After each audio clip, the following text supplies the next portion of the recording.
sense of variety and a sense that you don't have to specialise in one exact thing is going to be of high value to you as well. You'll find that being able to approach different things means that you have more opportunities available to you. It sounds like you're a variety of stuff, which is great. And what I'm going to show you today are a range of different things that I've done over time, and we might get to see through these various things I've got to show you how they sometimes intersect, sometimes are independent of one another. I've always embraced doing lots of different things. I would get bored doing one thing all the time. I'm pretty sure that's a common feeling in this room. It's common with many creatives. And so I've just embraced that and let it be. Now, I'm going to start with a quick bit of internet stuff just to show you things I'm doing now, and after that I'm going to give you a bit of a guided tour of things I've done over time, and hopefully that'll fill in some gaps. And we can chat about anything at any point, and it's okay for us to meander with our conversations. So I'll show you, speaking of variety, I have a couple of Instagram accounts. I'm using Instagram as a promotional tool here. 1, 2, 3, all of you, obviously I do as well. But I have different accounts because of the different things that I do, and that at times I want to be quite targeted in who I'm speaking to, or offer a sort of unified front. So I've just completed a 3-week residency at a school now at St. Peter's College, and I was there working with students, showing them some of the things that I'm into, particularly focused on my interest in machines, mechanics, and how that might cross over into art. And so let's talk about social media front. So this is James.art, and what I focus on here is more of my professional outcomes, paintings, objects, things that can be bought and sold, and focusing on my ideas and the things that I would like to make as my focused practice. And you can look through that at any point. What I also have then is another account which crosses over a lot more into lots of work that I do with community groups. And I guess this work in schools is like one arm of my practice. So between these two things at the moment today, we see an intersection. They cross over. I get to make my practice with the school, but also do lots of stuff with students there. So this shows a lot more student type outcomes and community-based stuff. It's much less about my professional practice. You know, this includes a lot more of my family stuff, informal presentation. So it's sort of in between those things. Now, another way that I exist at the moment is that I help other people make things, in that because I've just been so interested in making stuff over time, I've got quite a broad skill set. I'm particularly interested in metalwork and welding, that sort of thing, and this is my small business, I guess, which is quite specific to offering things to artists. Obviously I've worked as an artist for more than 20 years, maybe longer than some of you have been alive perhaps. And in that time I've grown to work out how to deal with artists, so that actually artists can be quite strange. We've got all these ideas, but often they're not sure how to make them happen, which is fine, but that's where I come from. People come to me, tell me they've got this idea, maybe it's like this, and then I can talk them through it, guide them and say, look, we can make it like this or like that, and we'll get you the best outcome we can. So I have been focusing on these sorts of things for the last maybe 18 months, and this is the core of my time and the core of my income at the moment. So using my experience in the arts to make stuff. I am often employed by theatre groups. There's a company specifically called Patch Theatre who make theatre for kids, and I work with them a lot to both workshop and develop whole shows that they present, but also to make lots of the props and physical elements that they need for their theatre shows. So yeah. Now, I've come to this because over time, I've always looked for jobs that are related to my passions. So that I prefer now when I'm talking to people who are at the beginning of their creative journeys to think about a life in the arts, rather than saying, oh, you're definitely going to be an artist, and saying, yes, you are an artist already, but that is absolutely tricky to make money from being just an artist. So if you can look across your field of interests and identify jobs within that field, you will be able to stay closer to the arts and make money from your passion, which is the arts, whether or not you're actually making stuff all the time. So I've worked for companies that do framing and make stretchers for artists, so that's where I've gathered some of those skills over time. And I also have a strong passion for cycling, and I've worked in bike shops forever, so that's been my mechanical interests. And that, whilst it seems, and it is quite a long way away from the arts, I've let that mechanics come into my practice in recent times, so you'll see that come up as well. So, that's stuff now that you can look at any stage. And oops. Let's have a look in here.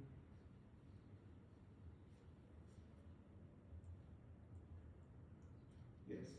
Just thinking, your name sounds very familiar. Did you do a art residency at Pembroke? Yes. Yeah, I think I worked with you when you did the robot garden. Oh yes, thing. yes. Yeah. That was a couple of years, maybe 3 years ago now. Yeah. And so I do regularly work in schools, and that's one of the things that I do 1 or 2 a year. Yeah. I thought your name sounded familiar, and that's why. Yeah, Right. because, yeah. And you've kept on through doing art through the end of your studies and now? Yeah, yeah. Awesome. Yeah. Have you finished your 12? Are you still in Yeah. school? Right. Yeah. Awesome. That was a very successful project. Yeah, it was. It was. Some of the way that I work in schools varies in scale and mission, depending on the resources available at the time. And certainly that was a large one.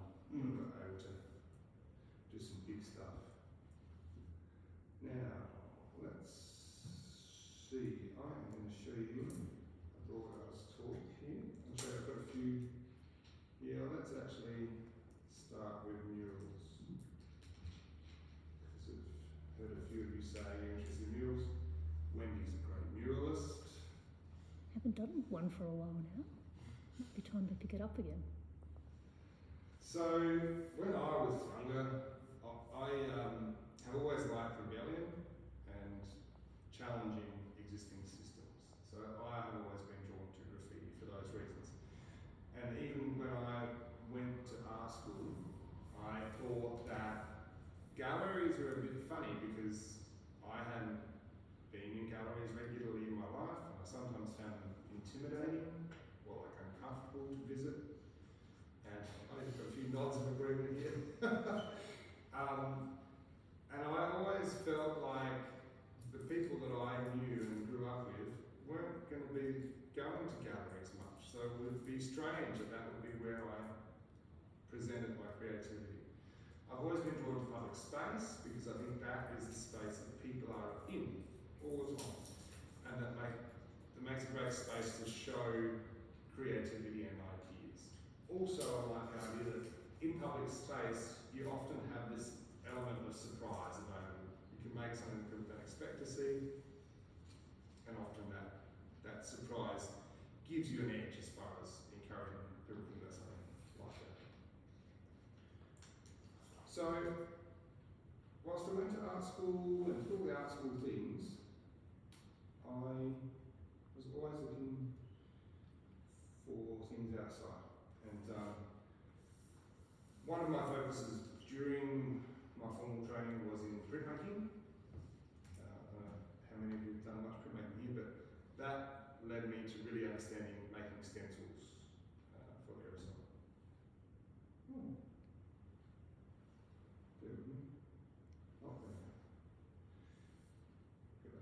So I spent a lot of time getting into stencils, and this was in the late 90s, and there was somewhat of a global and, especially within Australia, a national kind of stencil movement.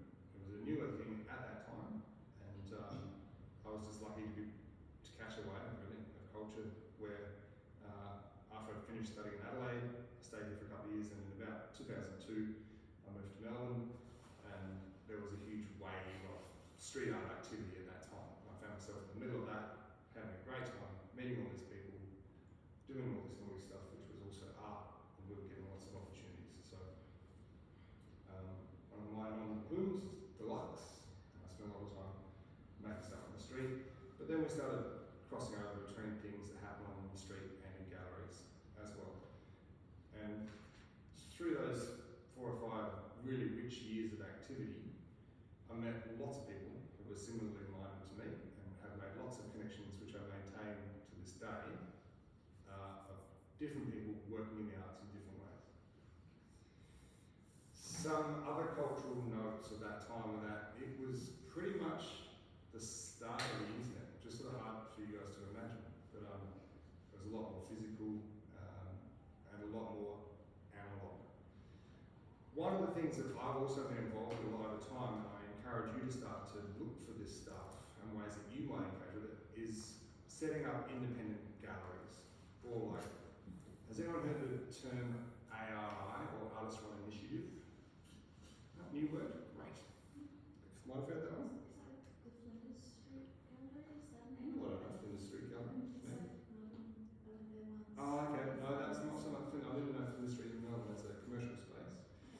But we call it an artist run initiative, anything that artists are running for each other, really. So it's a chance to show artworks independent of full commercial pressures. You know, sometimes we choose to show in galleries which are trying to sell stuff, but that comes with its own set of challenges, right? So some examples. I used to live in a share house, which was an old shop front in Henry Beach when I was at uni. And for about a year, we pulled all the furniture out of the shop front, which we were living in as our lounge room, and turned it into a gallery. And every month or so, we'd have different artwork on the walls, invite our friends and their peers to show stuff and come along and have an exhibition. And that was, we did it for pretty much no money. Certainly didn't have to charge anyone to exhibit. And that was a great chance for us to practice doing that, but also to share ideas. During my time living in Melbourne, we had a gallery called Early Space, and that specialised in showing street arts stuff. And it was a great centre for that community. So I encourage everyone to that. Believe it or not, also at this time, an anomaly was that there wasn't much big mural culture in Australia, which we sort of would take for granted a bit now. And in many ways, for me, I never imagined it. Or like, I couldn't see it, there was no example for me. So I never really, I've done some murals over time, but I'm not, there are so many people who are better at it than me. And at this point, I sort of prefer to let other people do it, whilst I encourage others to get into it. I also find it challenging personally to work with commissioning bodies, as in like the people who want to pay for a mural. Sometimes they like to tell you what should be portrayed or what, and that is a difficult skill to negotiate. One you should be willing to embrace if you want to pursue it a bit more, and it varies from case to case. And I have been fortunate in some cases where I've been given the latitude to do what I want to work on, which I'll show you. But I've also regularly had outcomes which, via a process of backwards and forwards, my opening vision and excitement for an artwork has been so diluted and sent sideways that I have never talked to anyone about the outcome again. Wendy's nodding her head. It's the ones you don't see. Yeah, that's right. I'm not going to show you that today. So it's tricky, right? And so, but I want to tell that story too, because if you find yourself in that situation, I don't want you to panic. Or I want to share my anecdote so that you might preempt this stuff occurring in order to perhaps better prepare yourself for Anyway, I'm not going to dwell on it. And I have lots of experience painting murals, and I've often worked with school groups or community groups to do stuff in schools, which is one of my more comfortable positions, because we're making stuff which is led by student activity and there's not too much political preciousness about it. And in the end, I'm an outdoors kind of person, so I like this sort of outdoor activity, and I like the adventure of painting big stuff. It's quite physical, and I enjoy all of those elements of it. So this is quite an old mural that I did for the City of Adelaide.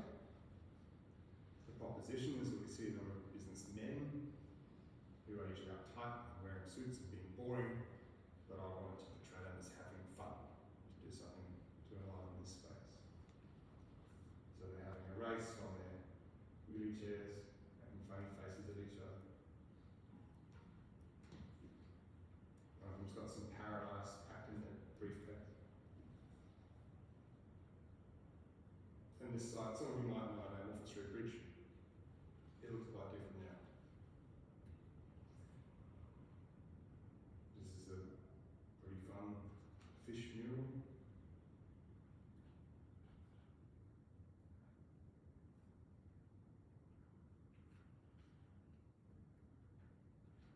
And this is more of an example of a community-led project where I've regularly travelled to regional areas, remote areas, and throughout the Northern Territory. This is on an island in the Gulf of Carpentaria, a group island.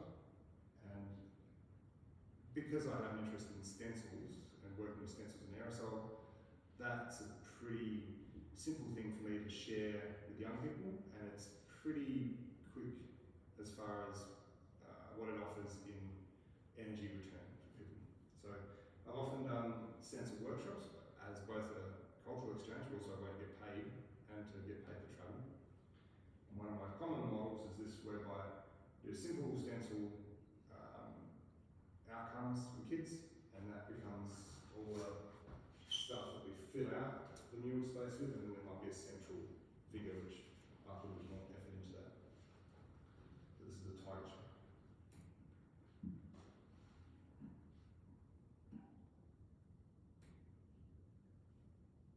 And usually there's a few days leading up to a mural painting, workshops and activity.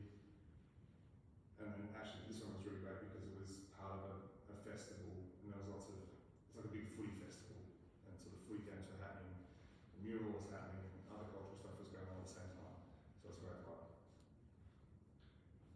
And actually this island, I got to go back about 3 times I think in the end, doing different projects.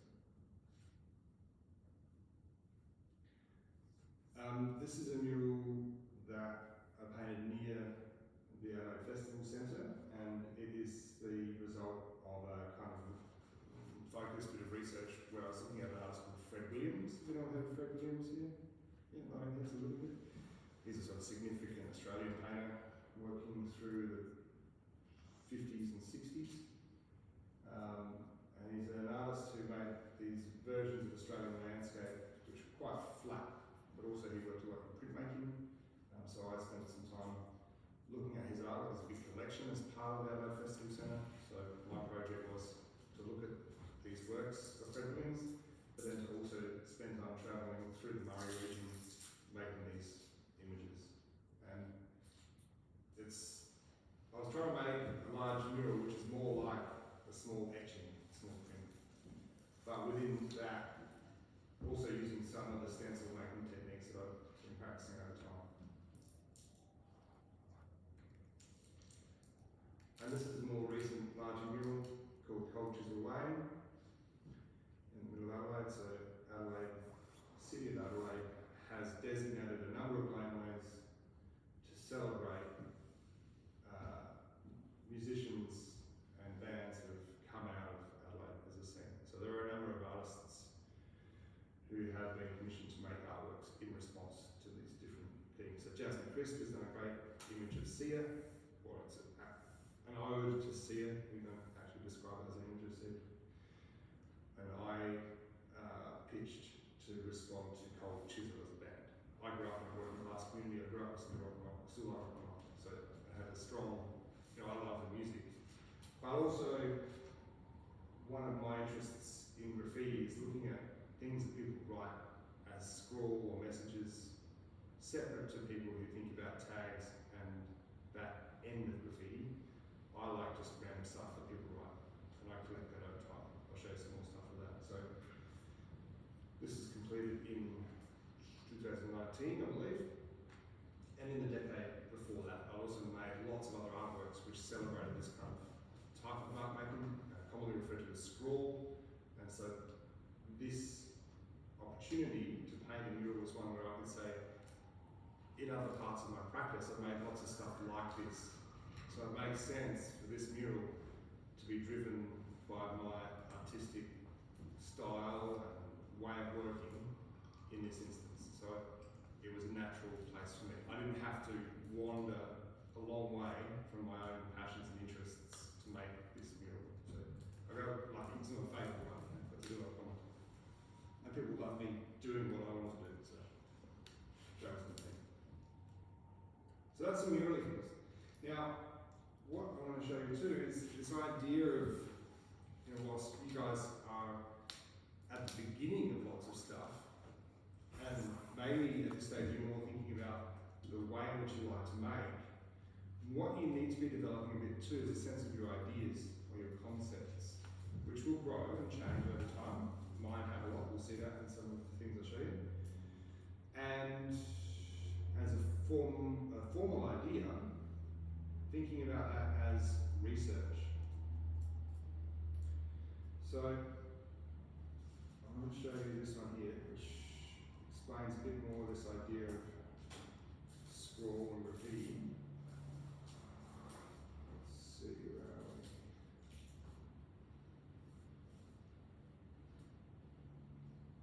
So that you can see how sort of, within the practice, which I'm constantly saying is varied, I have some things that I'm always thinking about and always developing bigger, longer term projects with outcomes over time. So we'll get this to fire up here and I'll show you some stuff. Any questions to things we've looked at so far? No? What's the mural of the autism? It's, how do we describe it? Sort of behind, just south of Highney Street, Oh yeah. near the It's Rosina Street, isn't it? Crow next Lady. to Yeah. your big mural. And Sonny's Pizza. Sonny's Pizza is a big reference, if you know that at all. I do. Yeah. In the industries. And amongst all this stuff, I also like urban exploration. I've always loved exploring laneways and finding this kind of stuff.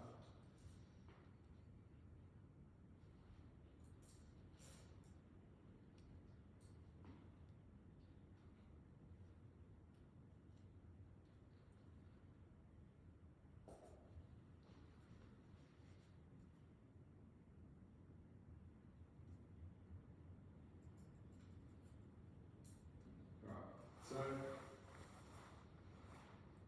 I also teach at a tertiary level intermittently. So, and I guess I teach creativity, which is a wild idea, right? You guys are all here because you're natural creatives, and you should remind yourselves of that all the time, and remind yourselves that mostly out there in the world, people don't have much creativity in them, and people don't practice it. This is your talent. No matter what you apply that creativity to, that will be one of the things that you can trade on over time. Not just one skill or one style that you develop, but the fact that you can create at all, and if you can be versatile with your creativity, that will be a huge value to you. Right, so talked about these sorts of things that people write. Laneways full of kind of political messages or random messages that people have written. This is what I love.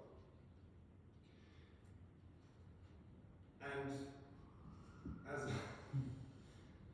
I've also spent a lot of my time through my 20s and 30s travelling a lot, and whenever I travel, I look for graffiti and collect it.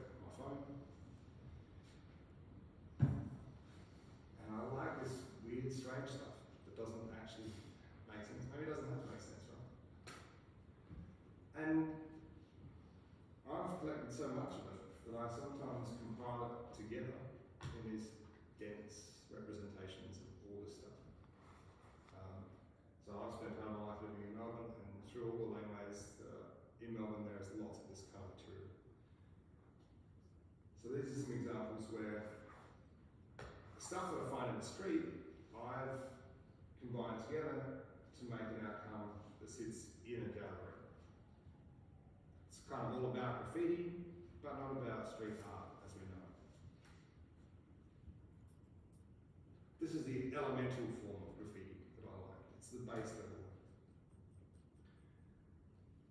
These are some other examples here.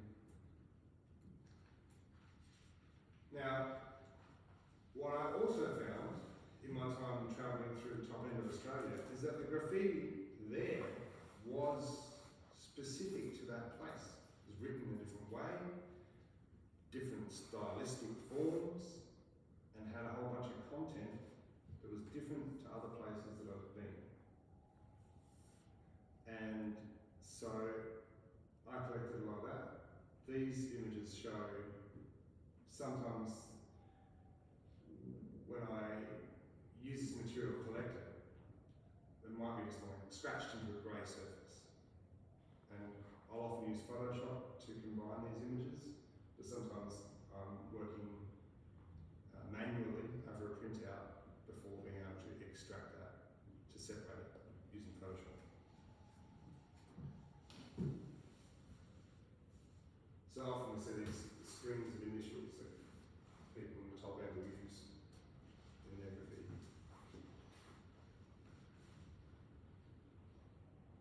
And also, by chance, there is a sense of heavy metal bands.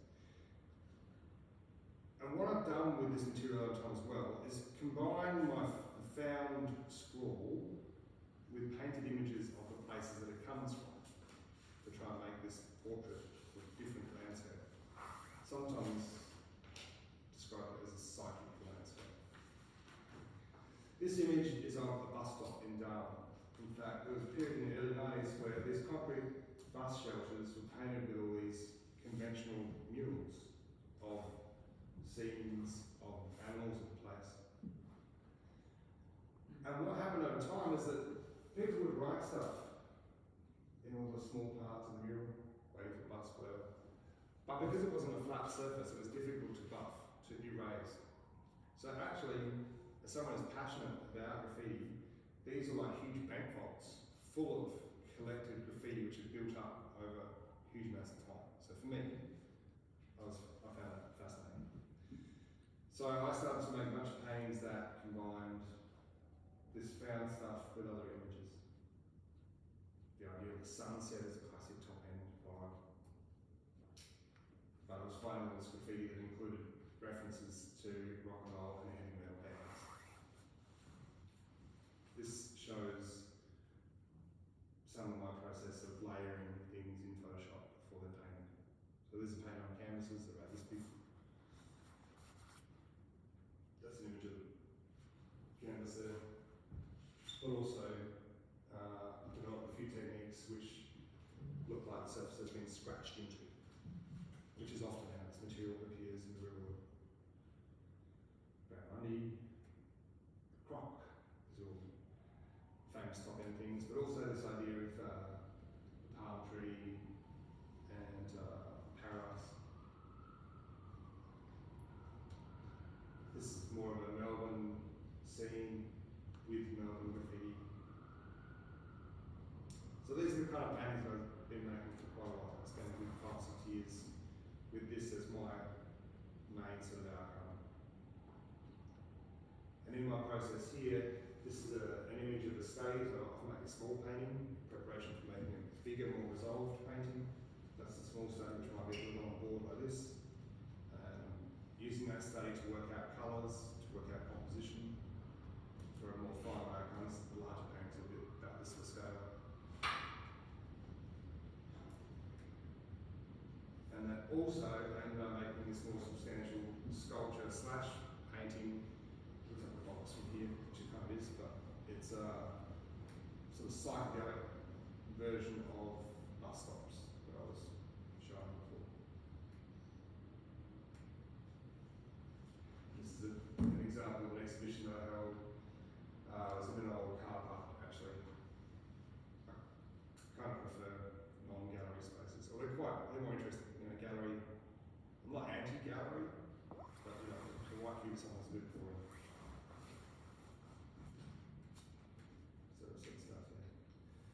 This is another project called Boab Inscriptions, which looks at found graffiti. So, has anyone heard of a Boab tree here? Yeah, someone has. So they're through the Kimberley region of Australia. They grow in such a way that the outer surface of the tree is not like a bark that falls off the tree. It's kind of soft woody finish, a bit like a succulent plant. But the people have scratched stuff into these trees and it kind of stays there. Some of the markings in these trees are like hundreds of years old. So once again, it's this example of scrawl being made by people, which has sort of hung around for a long time. So I had a project where I went to the Kimberley, I took plastic like this, went with my dad, came out, and we put the plastic on the trees and traced with a texter all the marks that I could find. Which then became material for an exhibition. I got to cut a hole in the wall at this gallery here, which is a bit like some of the trees are quite known for having a hole in them. Most infamously, the trees are known for being small jail cells. It's hard to see here, but the clear plastic which were wrapped on the trees became hung in the gallery. And then also made some more conventional paintings as well.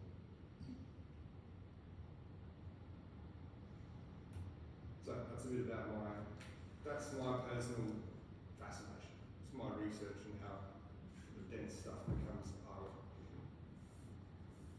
It's hard for that sort of thing to be popular with lots of people. So I guess I have some parts of my practice which are really focused and really specific and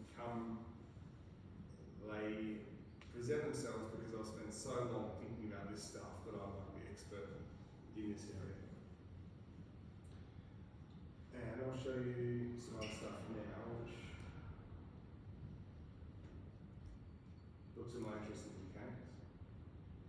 Actually, I want to show you them.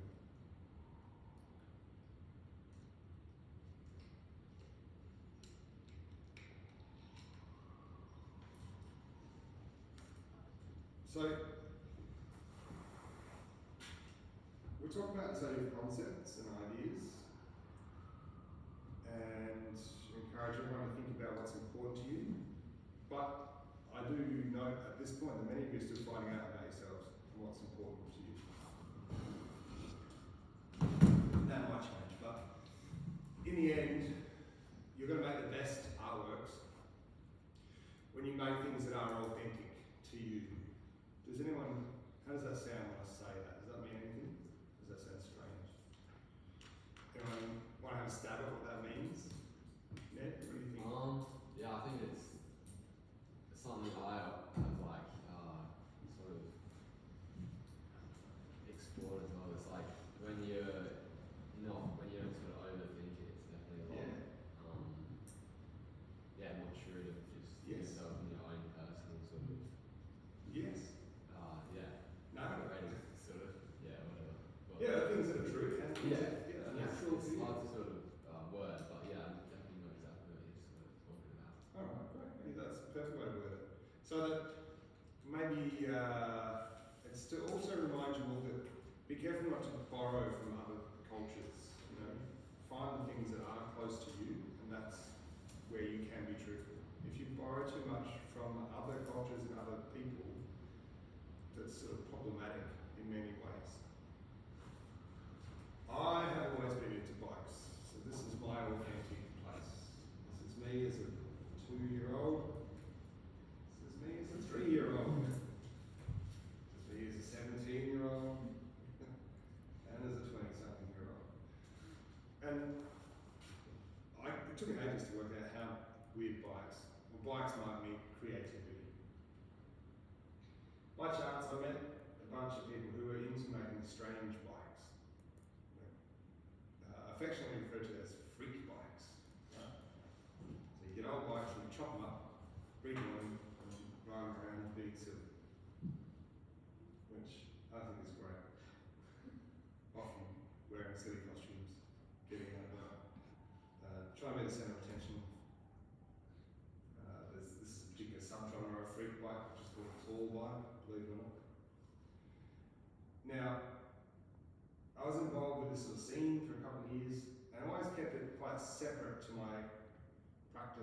fit into galleries, which was more formal. But in the end, I sort of let them cross over.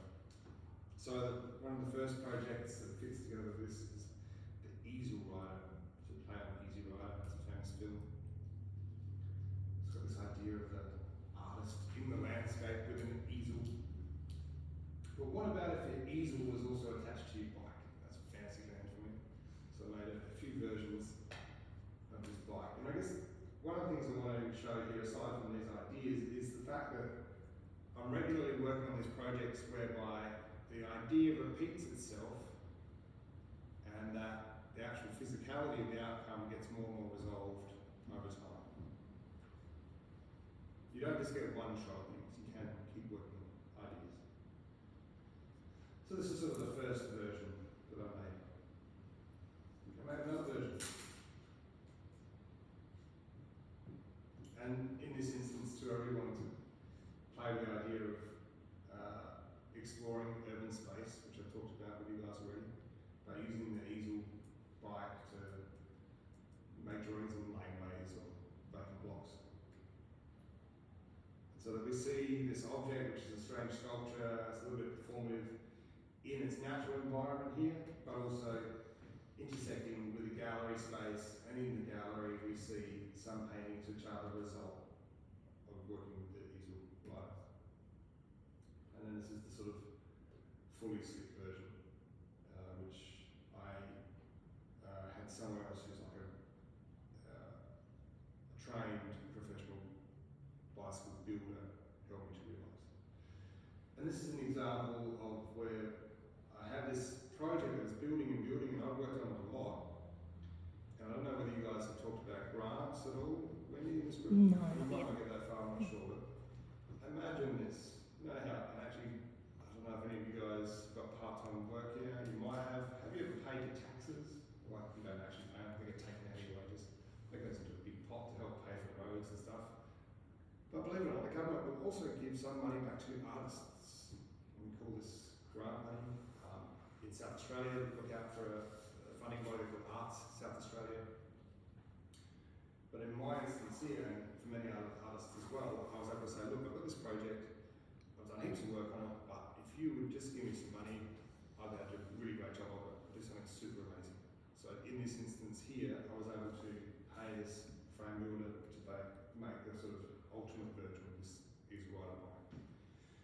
Some people use that same system to get money to paint big murals. Wendy, you must have had some grant. Have you pitched for grant money over time? Yeah, the tunnel was an Arts Essay grant. There you go. Yeah. But also local government. So Arts Essay is state level money, but all your local government areas will have grant money. So Adelaide Hills Council will have grants available. I don't know if Lynn will come and speak to this group. Will she? Yes, she is going to, yeah. Great. You meet Lynn, she's your local arts officer. She will tell you when there's money available and you can ask her for it. And if you probably get it, right? So have that on your radar. It's a great thing to have on your radar.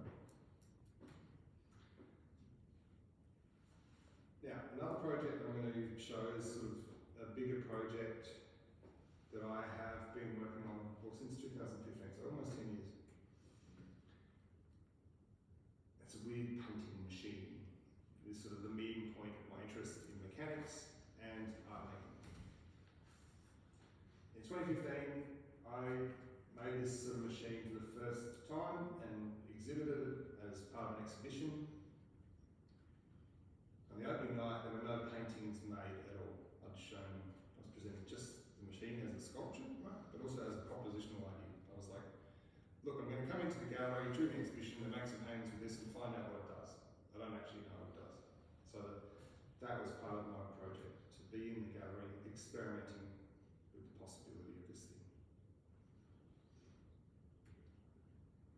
The following year, I made a fancier version of it. And this is another example of where I worked on the project by myself, but then proposed for some grant money and was successful in getting that money to both make a newer version of the object, but also to travel and present the project at a gallery in Melbourne. This is in bus projects in Melbourne. Similarly, at the start of the show, we see the same setup. We see the painting machine, and some blank boards. And then there's a few days of actually painting and finding out what happens.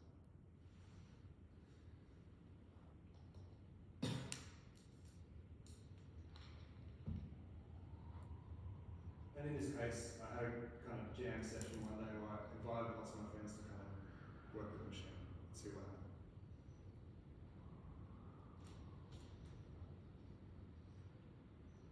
So a couple of years on from that, I made another version. Because I was still, I wasn't tired of the idea. In many ways, I use my practice as a way of finding out about stuff. I'm curious about things. So that these projects that I'm showing you, that are often playing out over numbers of years, I can keep returning to them because I haven't really got bored of it yet. This is the same model of being active in space. But what I found with this project is that the first version that I made, where it was pretty raw, was more interesting to me than the super slick version that I showed you that I made. The slick one was pretty, but I wanted to make something raw again because when people look at this, they kind of go, oh, I can see a bike, or it's a skateboard in there and rollerblades, and that to me is more interesting. I really want to make something which is about DIY culture, and also I grew up on a farm where stuff is mostly broken most of the time, and often being half repaired in order to make it work. So this sense of make do, you guys might have an understanding of that.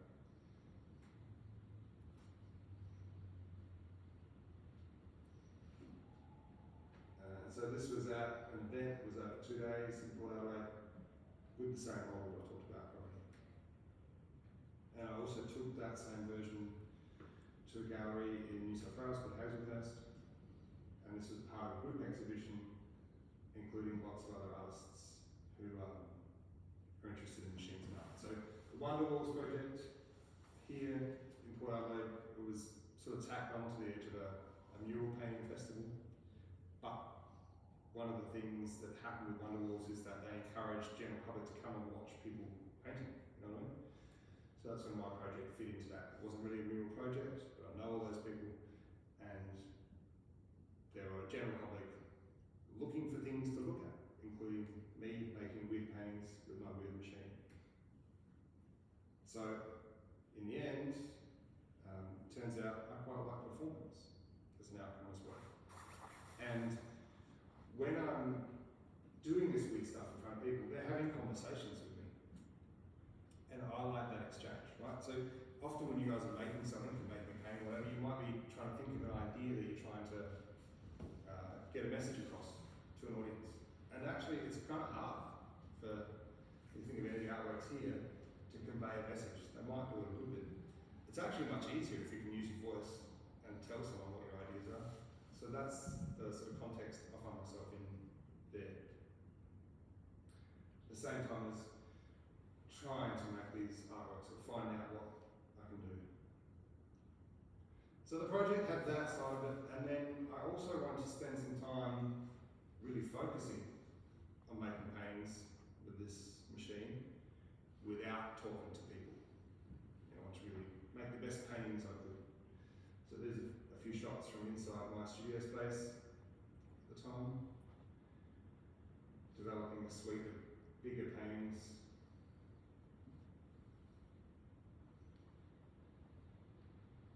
So there's some experiments in there, but then leading towards a very focused exhibition in this case. This is at a gallery I like called Hugo Michel Gallery, and in this case I just showed the paintings, I didn't show the machine. So I wanted to find out what would happen if I showed the paintings separate to the machine. And I've made another version. This is like a small version where I can take schools. All the parts come apart and fit in this little bag. That's like a mobile version. The River Cycle is a project that I played out over a couple of years as well. Beginning with the fantasy of a pedal-powered tinny. This is the basic version. It's a bike fused together with a tin. Boom. That is the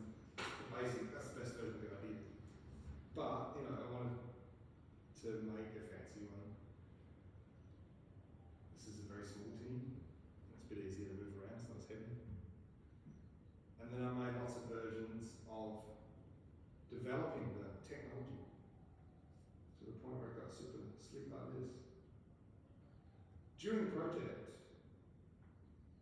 I made all these videos, which was sort of sharing the journey of developing the project with my audience, which was most often not the people in front of the object seeing it physically, but this sort of broadcast audience, right? Talking about the idea of how you use social media. I was using social media to send the idea of my artwork out there, and I was regularly doing these conversations, these chats backwards and forwards about the ideas. And there's some other links here which we won't go into today.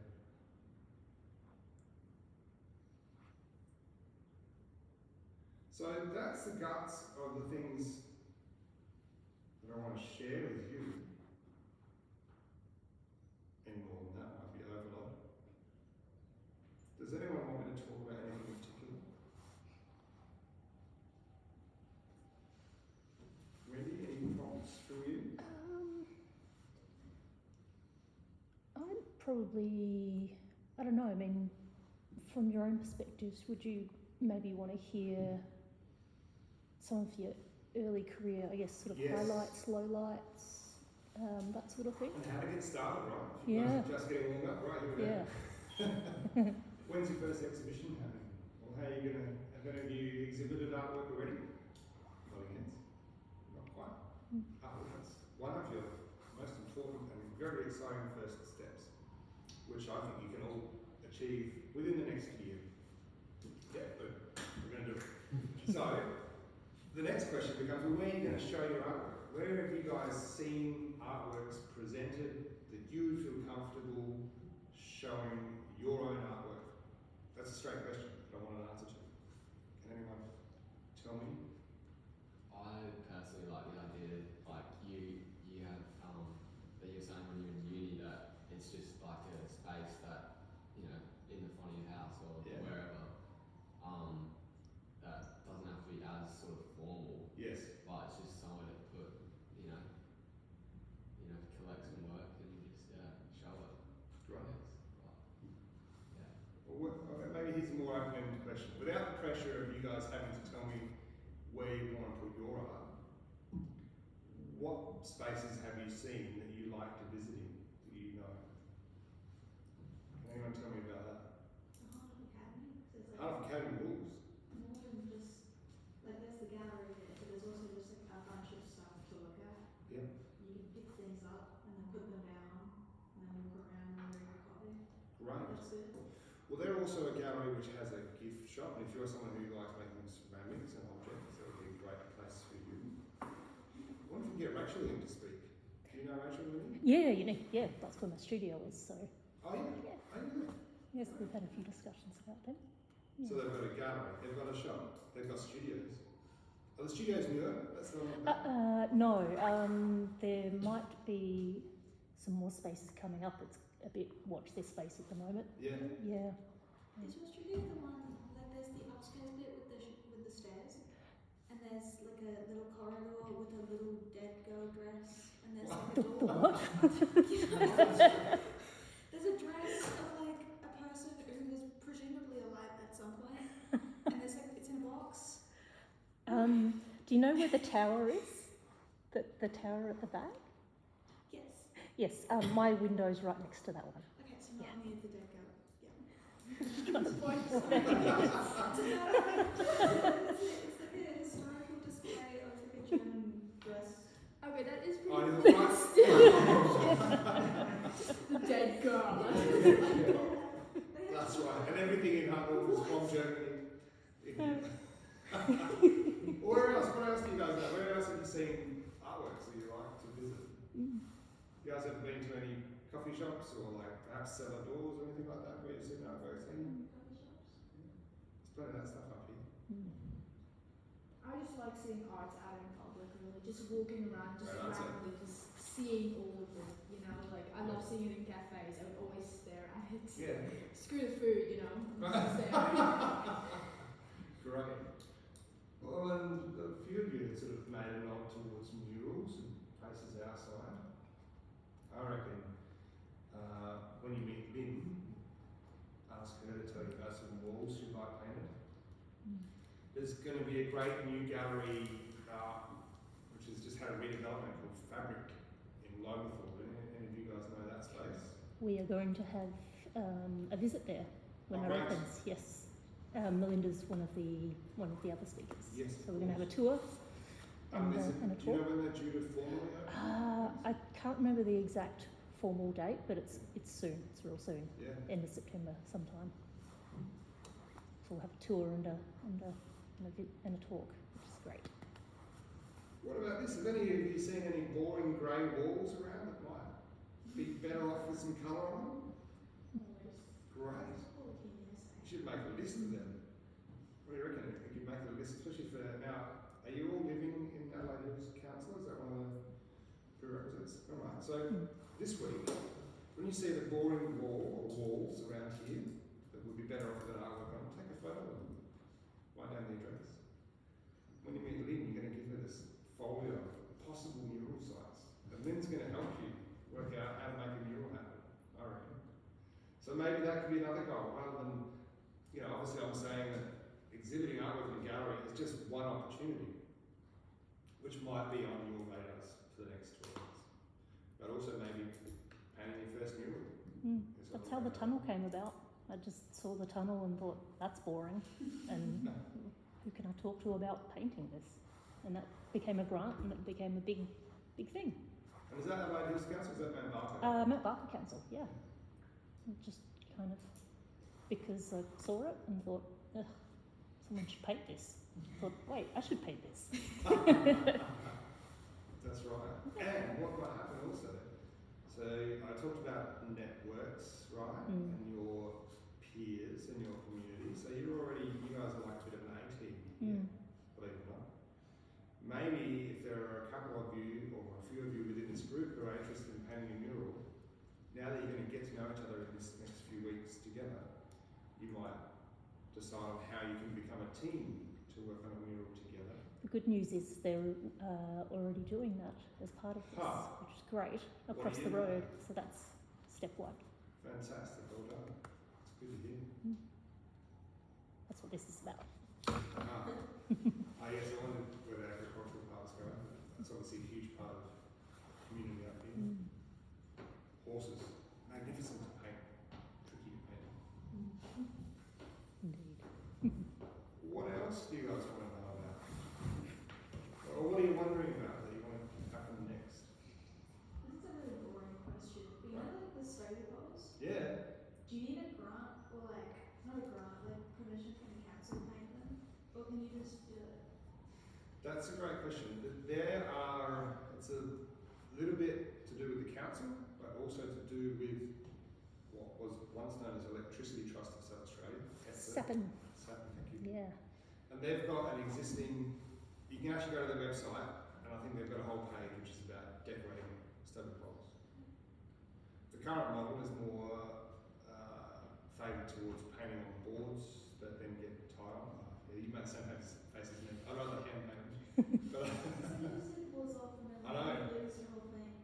You can see the stuff that I like. I like things that weather and change over time, so that I've got lots of old stone poles that I love, which they're gorgeous to me because they've aged, because they've got this character over time.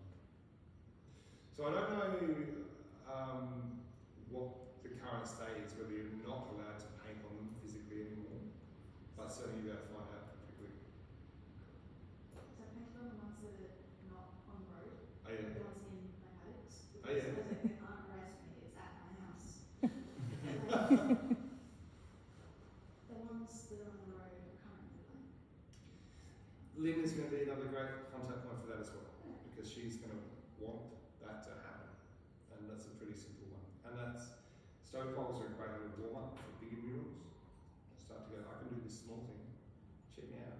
Give me that big option. I mean, that's another thing I want to, I guess, I don't know if I demonstrated it so well with what I showed today, is that you can keep chipping away at things that you're interested in to get closer to the bigger, fancier version of it, right?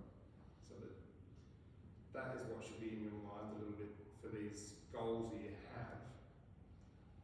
Firstly, you've got to identify the big thing that you want, but then start thinking about what are the little steps along the way that carry